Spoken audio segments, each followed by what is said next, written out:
Hello students, आपके अपने YouTube channel RBS study point पर हार्दिक स्वागत है। जैसा कि हम कक्षा 12 का मॉडल पेपर हल कर रहे थे और इस मॉडल पेपर में हमने जो प्रश्न संख्या 1 है इसके अंदर हमारे पास बहुविकल्पीय 12 प्रश्न थे, उनका हल कर लिया। और प्रश्न संख्या 2 था रिक्त स्थान संबंधी, जिसमें 6 छोटे प्रश्न थे रिक्त स्थान संबंधी, उनका भी हल कर लिया। और जो प्रश्न संख्या 3 था अति लघुत्रात्मक प्रश्न, उसमें 12 प्रश्न थे, उनका भी हल कर लिया। इसके बाद हम इसके जो खंड ब है इसके अंदर चर्चा कर रहे थे। ये खंड ब था, ये ए है। इस खंड ए में तो कंप्लीट हमने सभी क्वेश्चनों का हल कर लिया था और खंड ब के अंदर हम देख रहे थे तो इसके अंदर हमने 6 प्रश्न कंप्लीट कर लिए। तो इसके अंदर हमने 6 तक चले गए, यानी 3 4 नंबर से लेके 4 5 ये सब क्वेश्चन हमने हल कर लिए। 6 तक हमने हल कर लिए। आज हम क्वेश्चन नंबर 7 की चर्चा करेंगे। क्वेश्चन नंबर 7 की चर्चा करते हैं और इसके अंदर हम देखते हैं कि इसके हल कैसे होंगे। और यहाँ प्रश्न इस तरीके के चुने गए हैं, इस तरीके के प्रश्नों का चुनाव किया गया है जिन्हें आप पढ़ करके अच्छे अंक ला सकते हैं। इन प्रश्नों को आप लगातार देखिए, आपको बहुत ही फायदा होगा इन प्रश्नों से।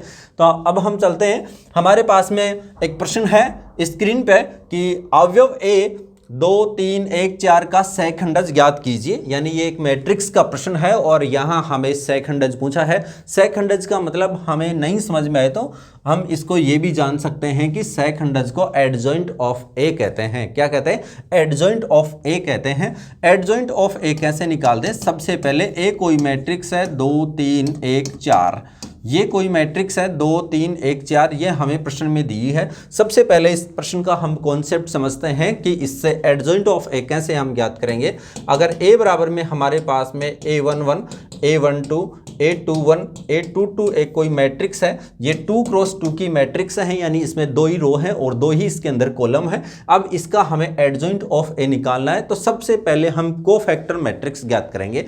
जब कोफैक्टर मैट्रिक्स ज्ञात करते हैं तो कोफैक्टर मैट्रिक्स कैसे ज्ञात करेंगे? कोफैक्टर मैट्रिक्स लिखेंगे हम तो कैसे लिखेंगे? देखो कोफैक्टर मैट्रिक्स इसके कैसे याद करेंगे तो सी से कोफैक्टर मैट्रिक्स को हम लिखते हैं और यहाँ C11 लिखते हैं और यहाँ C12 और यहाँ C21 और यहाँ C22 रख देते हैं।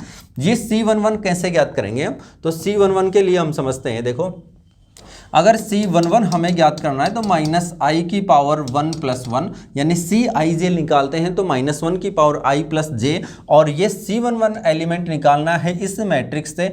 तो यहाँ A11 के कोरस्पॉन्डिंग निकालते हैं तो A11 को दबा देते हैं, तो यानी इसके कोरस्पॉन्डिंग जो भी हमारे पास में कॉलम होगा उसे हम दबा देंगे और इसके कोरस्पॉन्डिंग जो हमारे पास रो है उसे हम दबा देंगे। तो हमारे पास में सिर्फ A22 एलिमेंट बचेगा।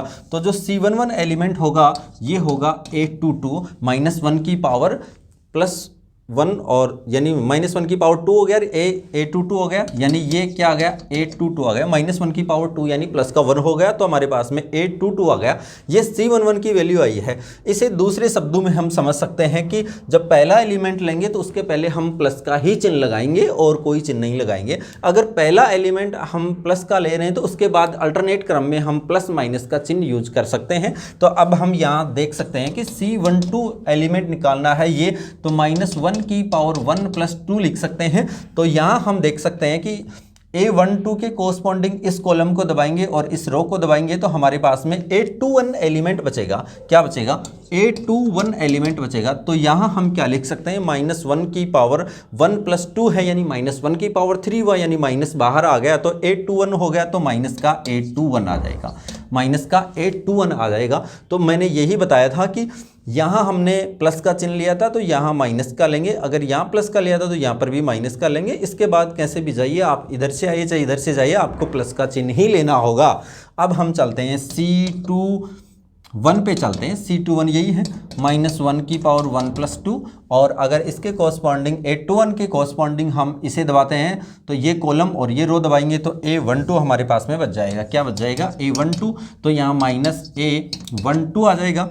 और अगर हम बात करें C22 की तो -1 की पावर 2 + का 2, तो हमारे पास में C22 यानी -1 की पावर 2 + 2, यहाँ हम लिख देंगे A, और इसके कॉरस्पॉन्डिंग दबाते हैं तो देखो C22 निकालते हैं तो इस A22 के कोरस्पॉन्डिंग इस कॉलम को दबाएंगे और इस रो को दबाएंगे तो A11 एलिमेंट हमारे पास बचेगा। तो A11 यानी हम क्या कह सकते हैं यहाँ पे, हम यहाँ कह सकते हैं कि A11 आ जाएगा। तो हम ये कह रहे हैं कि जो C11 C का जो C आया है हमारे पास में, ये A11 जो एलिमेंट आया है हमारे पास में, ये क्या है A22 और C12 जो एलिमेंट है A21 आया है माइनस का, और C21 जो है ये माइनस का A12, और C22 यानी ये हमारे पास में आया है A11।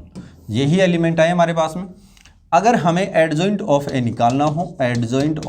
निकालना हो तो हम क्या करेंगे, सबसे पहले इस मैट्रिक्स को ज्ञात करेंगे, कोफैक्टर मैट्रिक्स को ज्ञात करेंगे। इसके बाद में हम क्या करेंगे कि इसका हम डैश ले लेंगे, C डैश के इक्वल, यानी इसका हम डैश ले लेंगे। डैश का मतलब हम परिवर्तक ज्ञात कर लेते हैं, परिवर्तक यानी इसका ट्रांसपोज ज्ञात कर लेते हैं। हम क्या ज्ञात कर लेते हैं, ट्रांसपोज ज्ञात कर लेते हैं। तो यहाँ ट्रांसपोज कैसे ज्ञात करेंगे, एडजॉइंट ऑफ ए यानी इज इक्वल टू जो हमारे पास में रो है उसे हम कॉलम बना देंगे और जो कॉलम है उसे हम रो बना देंगे। तो हमारे पास में ये क्या है, रो है, इसे कॉलम बनाएंगे तो A22 तो ऐसा कैसा रहेगा और ये माइनस का A21 आ जाएगा, और A12 यहाँ आ जाएगा तो माइनस का A12, और ये क्या आ गया A11 आ गया। ये हमारे पास में, इसको यहाँ से दबाया तो A22 और माइनस A21, इसको यहाँ लेके गए तो A12 A11, ये ऐसा कैसा आ गया, ये एडजॉइंट ऑफ ए के बराबर आ गया है। तो अब हम चलते हैं प्रश्न के ऊपर। ये मैं समझता हूँ कि आपको बहुत ही अच्छे से समझ में आया होगा। ये एक बहुत अच्छा कॉन्सेप्ट है और ये 3x3 की कोई मैट्रिक्स हो उसके ऊपर भी हम ऐसे ही अप्लाई कर सकते हैं। तो अब हम चलते हैं इस प्रश्न से आगे। जो हमारे पास में प्रश्न है इसके ऊपर चर्चा करते हैं। हमारे पास में जो प्रश्न है ये ऐसा लिखा हुआ है कि a इज इक्वल टू 2 3 1 4 और इसका एडजॉइंट ऑफ ए ज्ञात करना है। तो हम यहाँ क्या लिखेंगे, देखो अगर ए के इक्वल ये है 2 3 1 4 तो सबसे पहले हम क्या लिखेंगे, कोफैक्टर मैट्रिक्स C ज्ञात करेंगे। तो C को कैसे लिखेंगे, हम C को क्या लिखेंगे, पहले जब हम एक्सटेंशन करते हैं इसका C11 एलिमेंट निकालते हैं तो हम माइनस का चिन्ह नहीं लगाते, यानी -1 की पावर 1 + 1 लिखते हैं तो प्लस का 1 हो जाता है। तो इस कॉलम को और इस रो को दबाएंगे तो हमारे पास 4 आ जाएगा, तो हम सीधा ही 4 रखेंगे और यहाँ चलते हैं तो माइनस का चिन्ह लगाएंगे, बाकी इसको और इसको दबा देंगे तो ये जो एलिमेंट बचेगा ये आ जाएगा 1 माइनस का। अब यहाँ पर भी हम माइनस यूज करेंगे तो माइनस का चिन्ह, और इस कॉलम और इस रो को दबाएंगे तो हमारे पास में आ गया 3, और ये हमारे पास में क्या आ जाएगा, इसको और इसको दबा देंगे तो 4 को दबाया तो हमारे पास में 2 आ गया, और इसके साथ प्लस का चिन्ह हमें यूज करना है। तो हमारे पास में 4 -1 -3 और 2 आ गया। अब हमें क्या निकालना है, एडजॉइंट ऑफ ए निकालना है। क्या निकालना है, एडजॉइंट ऑफ ए निकालना है।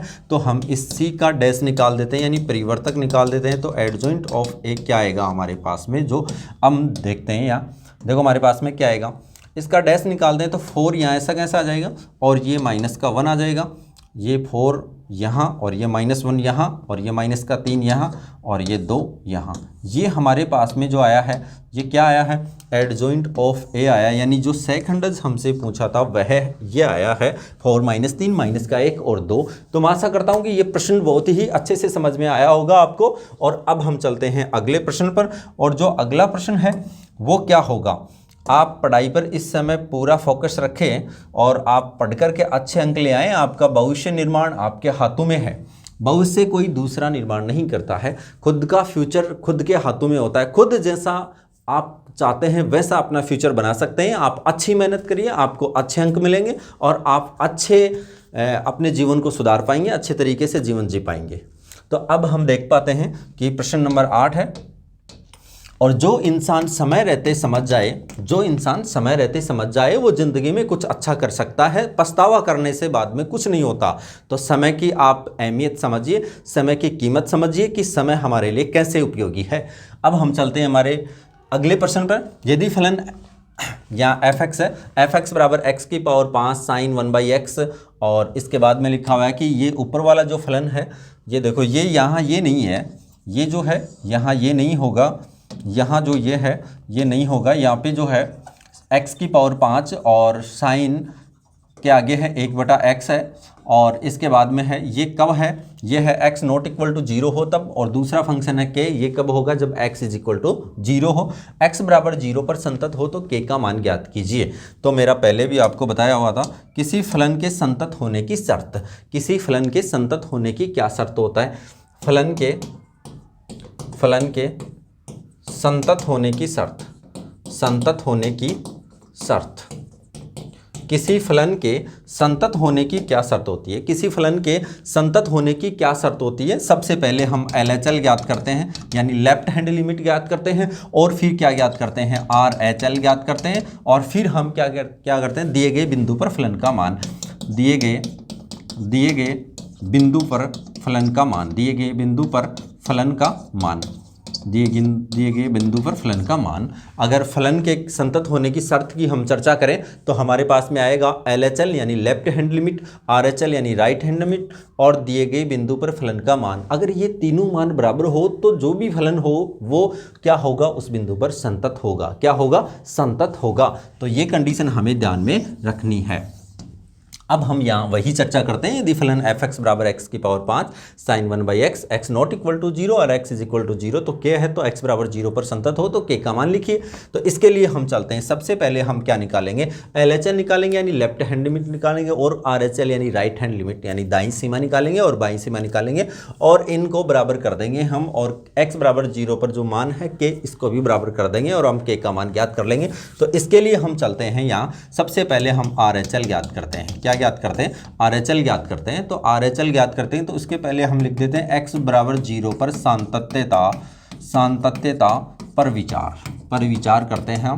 तो सबसे पहले हम यही लिख रहे हैं, x बराबर 0 पर सातत्यता पर विचार कर रहे हैं। तो सबसे पहले हम RHL निकाल लें, इसके अंदर RHL ज्ञात कर रहे हैं। तो RHL के लिए x ग्रेटर देन a करते हैं। यहाँ a मतलब जो दिया गया बिंदु है, हमारे पास दिया गया बिंदु 0 है, तो x ग्रेटर देन 0 के लिए हमारे पास यहाँ फलन के दो मान हैं। तो यहाँ x ग्रेटर देन 0 के लिए हम पहले फलन सेलेक्ट करते हैं। के लिए फलन क्या होगा, के लिए फलन देखो x की पावर 5 sin 1/x, ये फलन कब हो, ये फलन है जब x नॉट इक्वल टू 0 है। इसका मतलब यहाँ हमें दो शर्त हो गई कि x का मान 0 के बराबर नहीं है, तो x का मान या तो 0 से बड़ा है या x का मान 0 से छोटा है। तो हम यहाँ देखते हैं कि x की पावर 5 sin 1/x है और x नॉट इक्वल टू 0 है। तो इसके लिए यहाँ हम देखते हैं कि x ग्रेटर देन 0 के लिए इसी फलन को हमें सेलेक्ट करना होगा, और हमारे पास में जो फलन होगा वो होगा f(x) बराबर x की पावर 5 और यहाँ आएगा sin 1/x आएगा, x की पावर 5 और यहाँ हमारे पास में आएगा क्या,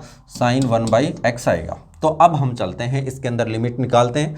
तो देखो लिमिट RHL निकाल रहे हैं, तो यहाँ x टेंड्स टू 0, और RHL के लिए हम इस 0 के ऊपर छोटा एक प्लस का साइन लगाएंगे, तो ये शो करेगा कि ये RHL है यानी राइट हैंड लिमिट है। और यहाँ हम लिख देंगे f(x), और इसके अंदर अब हम x टेंड्स टू 0 प्लस है, तो यहाँ f(x) का मान रख देते हैं। f(x) का मान है हमारे पास x की पावर 5 इंटू साइन 1/x है ना, x की पावर 5 साइन 1/x है। इसे और आगे हम हल करते हैं तो क्या करेंगे, देखो यहाँ अगर हम हल करते हैं तो देखो इसके अंदर हम हल करेंगे तो यहाँ x की जगह हम क्या पुट करेंगे, x की जगह हम यहाँ पुट करते हैं RHL में a प्लस एच।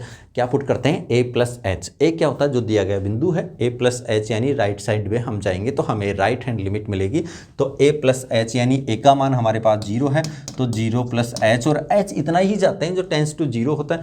तो यहाँ हम h की लिमिट लगाएंगे तो h टेंड्स टू हमारे पास में क्या आएगा, 0 आएगा। और इसके बाद हम चलते हैं तो देखो क्या आएगा, रखते हैं लिमिट h टेंड्स टू 0 आ जाएगा, और यहाँ f ऑफ 0 प्लस का h आ जाएगा, और यहाँ हम रख देंगे लिमिट h टेंड्स टू 0, और यहाँ x की जगह हमें रखना है 0 प्लस h यानी 0 प्लस h की पावर 5, और ये आ जाएगा साइन, और यहाँ रख देंगे 1/0 प्लस का h आ जाएगा। यहाँ इस साइड हम लिमिट अप्लाई करते हैं तो 0 प्लस 0 आ जाएगा, और इस साइड हम देखते हैं कि लिमिट अप्लाई करते हैं तो हमारे पास में क्या आएगा, 0 प्लस 0। तो यहाँ हम इसे h की पावर 5 लिख सकते हैं, और इसे लिख सकते हैं हम साइन 1/h। देखो यहाँ दो तरीके से कर सकते हैं हम, इसे दो तरीके से कैसे कर सकते हैं। एक तो हमारे पास में ऐसी स्थिति होती है कि जैसे मान लो कि लिमिट x टेंड्स टू 0 हो और यहाँ हमारे पास में साइन x और नीचे भी x हो, तो इस स्टैंडर्ड लिमिट का मान हमारे पास में 1 आता है। तो अगर साइन के आगे जैसा हो वैसा ही हम नीचे बना दें और उसी की लिमिट टेंड्स टू 0 हो तो हम क्या कह देंगे कि हमारे पास में जो मान आएगा उसका मान 1 होगा। और अगर इसके नीचे भी हम 1/h रख दें तो h टेंड्स टू 0 है, तो हम ऐसा कह सकते हैं। या फिर हम ऐसे कह सकते हैं कि सीधा ही हम यहाँ हल लिखें, h का मान तो यहाँ 0 अप्लाई करते हैं तो 0 इंटू अगर साइन के आगे 1/h और h की जगह हम 0 पुट करते हैं तो हमारे पास में क्या आएगा, साइन 1/0 यानी साइन इन्फिनिटी हो गया। साइन इन्फिनिटी मतलब साइन के आगे कुछ भी मान आए उसका मान हमेशा -1 से +1 के बीच ही होता है, -1 से +1 के बीच में ही होता है। यानी साइन की जो रेंज है, प्राश है, वो -1 से +1 के बीच में होता है। तो हम यहाँ क्या लिखेंगे, 0 इंटू -1 से 0 इंटू -1 से +1 तक, -1 से 1 तक कोई भी परिमित मान आएगा, कोई भी परिमित मान होगा। अगर -1 से +1 के बीच में कोई भी परिमित मान होगा लेकिन वो बाहर 0 से मल्टीप्लाई हो रहा है, अगर बाहर 0 से मल्टीप्लाई हो रहा है तो 0 से मल्टीप्लाई होते ही ये क्या हो जाएगा, 0 हो जाएगा। यानी f ऑफ 0 + 0 का मान जो आया वो हमारे पास में क्या आ गया, 0 आ गया। यानी RHL का मान जो आया हमारे पास में वो क्या आया, 0 आया। अब हम LHL का भी ज्ञात करेंगे। अगर हमें सान्तत्य की कंडीशन दी है तो अब हम LHL भी ज्ञात करेंगे। तो हम लिखेंगे LHL का मतलब x < 0। लेफ्ट साइड में आएंगे तो x < 0 के लिए सबसे पहले हम फलन लिखेंगे, के लिए फलन fx बराबर में क्या आएगा। देखो हम ये कह सकते हैं कि हमारे पास में फर्स्ट कंडीशन में ये था x⁵ इंटू साइन 1/x था। और ये कब था फलन का मान, जब x नॉट इक्वल टू 0 था, यानी x का मान 0 से बड़ा है या फिर x का मान 0 से छोटा है। दोनों स्थितियों में हमें यही फलन काम में लेना होगा। जैसा कि RHL में हमने काम में लिया x⁵ साइन 1/x, तो यही हम यहाँ काम में लेंगे fx बराबर x⁵ और ये साइन 1/x हम काम में लेंगे। और अब हम यहाँ देखते हैं कि यहाँ लिमिट लगाएं तो हमारे पास में क्या आएगा, लिमिट x टेंड्स टू 0 और इसके ऊपर माइनस का चिन्ह। यहाँ क्या लिखेंगे, देखो x टेंड्स टू 0 और 0 के ऊपर माइनस, और ये हमारे पास में fx, और fx का मान इसके अंदर हम रख देते हैं तो 0 - fx का मान हमारे पास में है x⁵ साइन 1/x है। और अब हम x की जगह क्या पुट करेंगे, x की जगह यहाँ हम पुट करते हैं a - h। तो यहाँ पुट करेंगे हम 0 - h, क्योंकि एक का मान हमारे पास 0 है तो यहाँ पुट करेंगे हम 0 - का h पुट कर देंगे। और h टेंड्स टू हम अगर लिमिट लगाएंगे तो वो क्या आ जाएगा, 0 आ जाएगा। और अब हम इसका आगे सॉल्यूशन करते हैं तो यहाँ लिखेंगे limit h tends to 0 f of 0 - का h is equal to limit h tends to 0 और यहाँ 0 - h⁵ और साइन 1/0 - का h आ जाएगा। ये आया हमारे पास में। और इसे और आगे हल करते हैं तो इस साइड में हमारे पास f ऑफ 0 - का 0 आ जाएगा। अगर यहाँ हम देखते हैं तो ये कितना क्या आ जाएगा, लिमिट h टेंड्स टू 0, ये देखो -h⁵ है, यानी 0 तो हट जाएगा तो -h⁵ है। साइन -1/h है, साइन के आगे अगर माइनस हो, सिंस ऐसी स्थिति हो साइन माइनस का x हो तो ये माइनस साइन x लिखा जा सकता है। यानी साइन के आगे माइनस हो तो उसको हम बाहर ले सकते हैं। और यहाँ हमारे पास -5 है तो यहाँ से भी माइनस आ जाएगा। तो दोनों जगह से माइनस बाहर आने से, दोनों जगह से माइनस, यहाँ से भी माइनस और यहाँ से भी माइनस आया तो दोनों जगह से माइनस आने से ये प्लस का हो गया। और इसे हम सीधा ही लिख देते हैं h⁵ और ये साइन 1/h आ गया, ये साइन 1/h आ गया। और अब हम चलते हैं यहाँ और देखते हैं कि हमें क्या करना होगा। तो वही बात, हमारे पास f ऑफ 0 - 0 का मान क्या आएगा, यहाँ रखते हैं तो 0 और यहाँ रखते हैं तो हमारे पास में क्या आ जाएगा, -1 से +1 के मध्य मान, जो भी मान होगा वो +1 से -1 के बीच में होगा। और ये 0 से मल्टीप्लाई होकर हमारे पास में क्या आ जाएगा, f ऑफ 0 - 0 का मान क्या आ जाएगा, हमारे पास में 0 आ गया। तो अब हम देखते हैं कि f ऑफ 0 - 0 का मान हमारे पास 0 आया। और अब हम चलते हैं किसके बारे में चर्चा करते हैं, अब हम चलते हैं कि x बराबर 0 पर, x बराबर 0 से fx का मान वो क्या होगा, k है। fx बराबर में 0 पे क्या दिया था हमारे पास क्वेश्चन में, नीचे जो मान था इसे फिर से हम देख सकते हैं कि देखो x बराबर 0 पर जो हमारे पास में मान था वो क्या है, x बराबर 0 पर जो मान है वो हमारे पास में क्या है, k है। तो हम सीधा लिख सकते हैं कि fx का मान हमारे पास में क्या आया, fx का मान जो हमारे पास में आ रहा है वो ये है कि k लिख दिया हमने। अब अगर इसके अंदर हम एफ ऑफ 0 लिखें तो हमारे पास में के ही आ जाएगा, यही आएगा। एफ ऑफ 0 का मान क्या आएगा, के ही आएगा। और हम जानते हैं, सिंस हम जानते हैं कि LHL बराबर में RHL और हमारे पास एफ ऑफ 0 तीनों का मान बराबर होना चाहिए। अब हमारे पास में यहाँ देखो 0 आया है, ये भी 0 आया है और ये एफ ऑफ 0 का मान के है। दैट इम्प्लाइज के बराबर हमारे पास में क्या आ गया, के बराबर हमारे पास में जो मान आया है वो क्या है, के बराबर जो मान आया ये हमारे पास में है 0। तो इसका मतलब हम ये कह सकते हैं कि हम जो के का मान है वो हमारे पास में क्या होगा, 0 होगा। तो मैं आशा करता हूँ कि ये प्रश्न आपको बहुत ही अच्छे से समझ में आया होगा। अब हम चलते हैं अगले प्रश्न पर और अगले प्रश्न की हम चर्चा करते हैं। तो अगला प्रश्न हमारे पास में क्या होगा, तो देखो अगला जो प्रश्न है ये बहुत ही अच्छा प्रश्न है।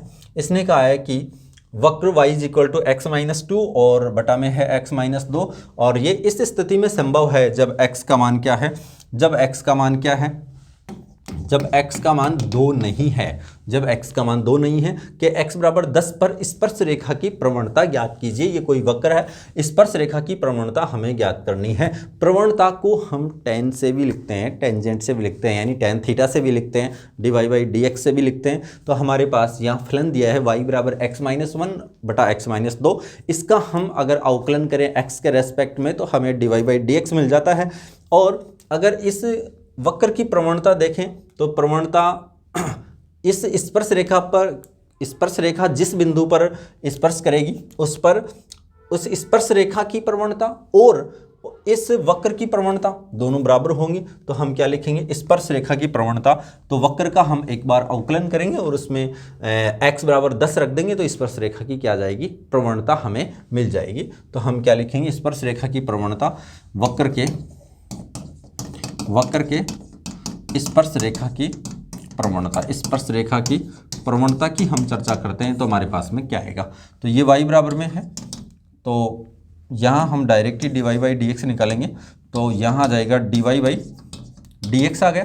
तो यहाँ देखते हैं हम क्या आएगा हमारे पास में, नीचे वाले का हम x-2 का होल स्क्वायर कर देते हैं, यानी अवकलन कर रहे हैं। तो हम देखते हैं कि पहले यहाँ हम चर्चा कर लेते हैं एक बार कि अगर दो फलन बटा में हो यानी u बटा v हो और इनका अवकलन करना हो, u बटा v के रूप में हो और इनका हमें अवकलन करना हो, तो सबसे पहले नीचे वाले का स्क्वायर कर देते हैं। सबसे पहले क्या कर देते हैं, नीचे वाले का स्क्वायर, फिर नीचे वाला ऐसा कैसा, ऊपर वाले का अवकलन, अवकलन को हम डैश से भी दर्शा सकते हैं, माइनस का चिन्ह, फिर जिसका अवकलन कर दिया है उसको हम छोड़ देंगे, यानी u को हम छोड़ देंगे और अब v का हम अवकलन कर देंगे। तो u बटा v से हम इस प्रकार से अवकलन ज्ञात कर सकते हैं बटा में जब दो अवकलन हो। तो अब हम चलते हैं इस प्रश्न के कॉन्सेप्ट पर, कॉन्सेप्ट समझ लिया तो अब हम चलते हैं यहाँ इस प्रश्न के हल पर चलते हैं। तो नीचे वाले x-2 का हम होल स्क्वायर कर देंगे और x-2 को फिर ऐसा का ऐसा ही रख देंगे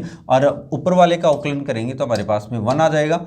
और अब चलते हैं आगे, तो बीच में माइनस का चिन्ह, अब हम नीचे वाले का अवकलन करेंगे और ऊपर वाले को ऐसा का ऐसा रखेंगे यानी x-1 और नीचे वाले का अवकलन करते हैं तो हमारे पास में ये भी 1 आ जाता है। यानी आगे चले हम तो हमारे पास में जो dy/dx होगा, ये dy/dx होगा, ये क्या होगा देखो यहाँ से हम देखते हैं तो ये आ जाता है हमारे पास में x-2 और ये माइनस का x और ये प्लस का 1 और नीचे क्या आ जाएगा, x-2 का होल स्क्वायर आ जाएगा। ऊपर से हम चलते हैं तो ये देखो x और x कैंसिल हो गया और हमारे पास में यहाँ माइनस का बच गया, माइनस का 1 बटा x-2 का होल स्क्वायर आ गया। x से x कैंसिल हो गया और ये माइनस माइनस प्लस का 1 हो गया था, ये माइनस का 2 है तो माइनस का 1 बच गया और नीचे x-2 का होल स्क्वायर आ गया। अब ये हमें किस बिंदु पर निकालना है, x बराबर 10 पे निकालना था। तो अब हम चलते हैं x बराबर 10 पर, x बराबर 10 पर तो यहाँ लिखेंगे dy/dx, x बराबर 10 पे निकालना है तो x बराबर 10 यहाँ रख देंगे। इसके अंदर हम रखते हैं तो माइनस का 1 था और यहाँ 10-2 और इसका होल स्क्वायर आ गया, यानी dy/dx जो आया हमारे पास में, dy/dx जो आएगा किस मान पे, x बराबर 10 पर। तो ये हमारे पास में आएगा 10-2 यानी हमारे पास में 8 बच गया और 8 का स्क्वायर 64 हो जाएगा तो -1/64 आ गया। स्पर्श रेखा की जो प्रवणता हमारे पास में आएगी वो क्या आएगी, -1/64 आएगी। तो मैं आशा करता हूँ कि ये प्रश्न आपको बहुत ही अच्छे से समझ में आया होगा। ओके, आगे चलते हैं अगले प्रश्नों पर और अगले प्रश्नों की हम चर्चा अगली क्लास में करेंगे। Thank you.